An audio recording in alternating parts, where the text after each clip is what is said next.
আবারও ইতিহাস গড়ল বাংলা, গোটা দেশকে পথ দেখালো বাংলা। রাজভবনের নাম হয়ে গেল লোকভবন। উপনিবেশিকতার যে অধ্যায়, সেই অধ্যায়কে কার্যত দূরে সরিয়ে রেখে মুছে দিয়ে নতুন পথ চলা শুরু।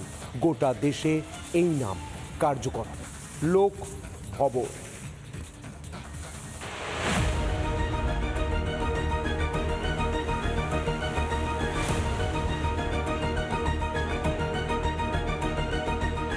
বিবাদী বাগ হোক বা ডালহাউসি, এই চত্বরের কাছাকাছি এলে যে স্টপেজে এসে আমরা দাঁড়াতাম সেটা হচ্ছে রাজভবন। এই মুহূর্তে রাজভবনেই আমরা রয়েছি। তবে আজ এবং এই মুহূর্ত থেকে রাজভবন আর রাজভবন নেই, কারণ রাজ্যপাল সিভি আনন্দ বোস তার এই মুহূর্তে তার তরফ থেকে ঘোষণা করা হয়েছে যে এই রাজভবনের নাম পরিবর্তন, লোকভবন করা হয়েছে। ব্রিটিশ আমলের সেই রাজভবনের নাম এবার গোটা দেশ জুড়ে চেঞ্জ হচ্ছে, পরিবর্তন হচ্ছে।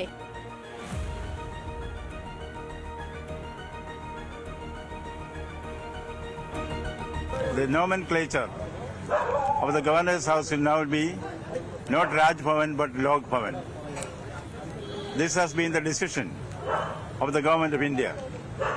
As we know, 2 years back, Honorable Rashtrapati Ji, Srimati Draupadi Murmu, she declared Calcutta Raj Bhavan, then Raj Bhavan, as Jana Raj Bhavan by handing over a symbolic key to the people's representative, the elected chief minister here.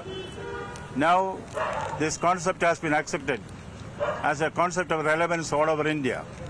All over India, as the Honorable Prime Minister has said in the Governor's Conference, that then Raj Bhavan should now become Lok Bhavan and should be more accessible to the people.